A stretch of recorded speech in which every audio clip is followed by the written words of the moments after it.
Bismillahirrahmanirrahim.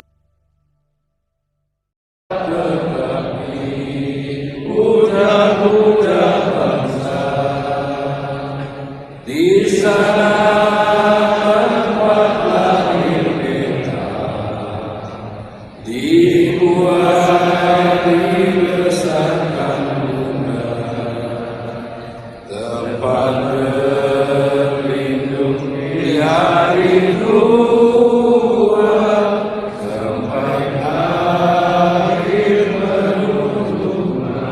Si abangku, mau pakai kostum berkelas malah kayak sinterklas. Ingat, yang harus diikuti adalah Nabi, bukan ajaran kemauan sendiri.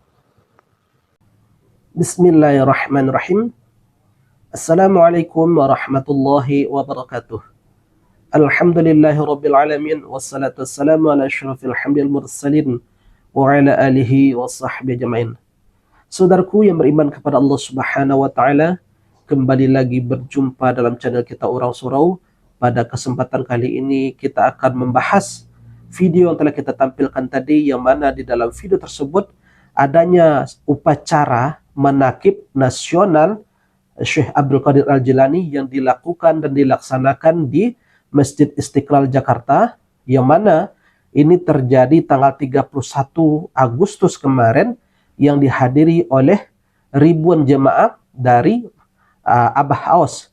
Kita tahu dulunya Abah Aws ini berafiliasi dengan Suryalaya yang dipimpin oleh Abah Anom, namun karena permasalahan internal, ya akhirnya Abah Aws berpisah dari Suryalaya yang dipimpin oleh Abah Anom. Ini yang kita dapatkan informasinya. Nah, di dalam video tersebut, sebelum mereka melakukan acara, mereka melakukan namanya nyanyi, ya. Mereka bernyanyi secara berjemaah dan bersama, yakni Indonesia Pusaka karya Ismail Marzuki. Bukan hanya mereka nyanyi di dalam masjid, tetapi juga ada tepuk tangan di dalam masjid.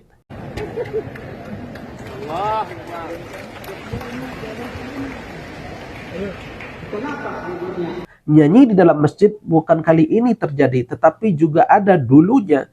Ketika jamaah tarawih sebelum melaksanakan sholat tarawih, mereka menyanyi bersama melantunkan lagu Indonesia Raya.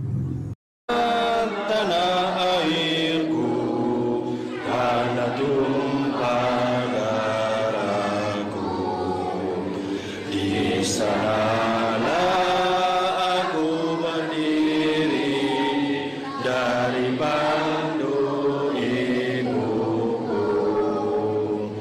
Indonesia kebangsaanku. Dalam video tersebut sudah jelas sekali, ya, mereka nyanyi di dalam masjid. Yang kita tahu bahwasanya masjid itu adalah rumahnya Allah, kemudian adalah tempat kita menyembahnya Allah Subhanahu wa taala, tempat menyembah kepada Allah Subhanahu wa taala. Tentunya menyanyikan lagu di dalam masjid bukanlah tindakan yang tepat. Nah, kemudian bagaimana hukum dari untuk nyanyi di dalam masjid itu sendiri? Hal ini sudah dibahas oleh para ulama di dalam karya-karya mereka, seperti umpama di dalam fiqhul Islam memang itu tidak dibolehkan sama sekali, ya. Karena nyanyi di dalam masjid dengan syair-syair yang bukan untuk kemuliaan Islam, maka hal itu dilarang. Ini yang pertama.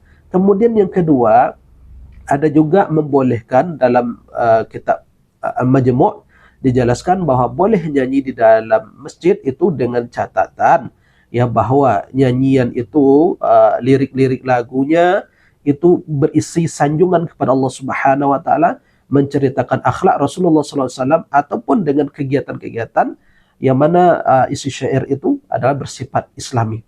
Ini yang kedua. Kemudian yang ketiga, ada yang mengatakan hukumnya makruh, sebagaimana yang terdapat dalam kitab Al-Jamal 'alal Manhaj. Di sana jelaskan bahwasanya, ya, hukum dari nyanyi di dalam masjid itu adalah makruh. Makruh artinya di sini adalah perbuatan tersebut dibenci, ya.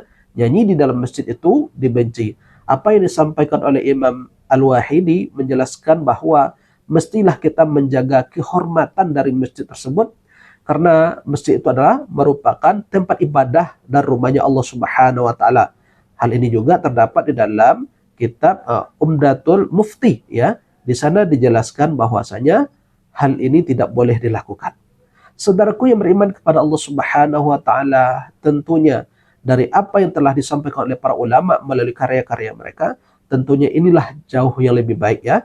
Ini adalah sifat dan sikap yang jauh lebih baik diambil, karena tidak tepat rasanya melakukan suatu hal yang bukan berkaitan dengan ibadah kepada Allah Subhanahu wa taala. Kita tahu bahwasanya masjid itu adalah tempat ibadah kita yang mesti kita hargai, yang mesti kita hormati. Ya, tidak tepat rasanya.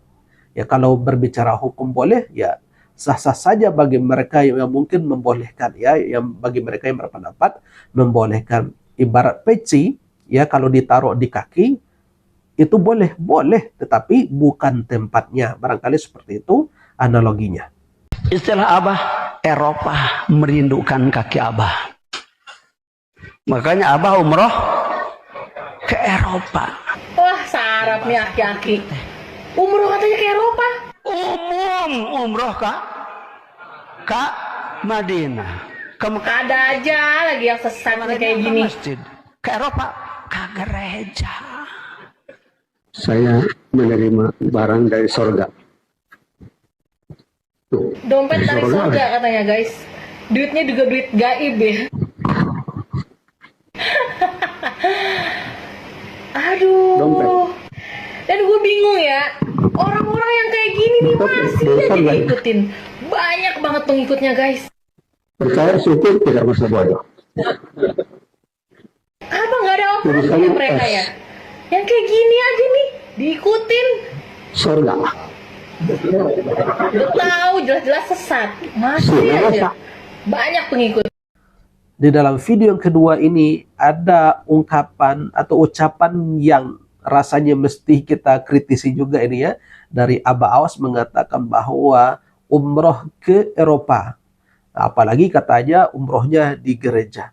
Mana ada umroh di gereja? Kita tahu umrohnya kita umat Islam itu ya kiblatnya ke mana? Ya tentunya ke Mekah ya.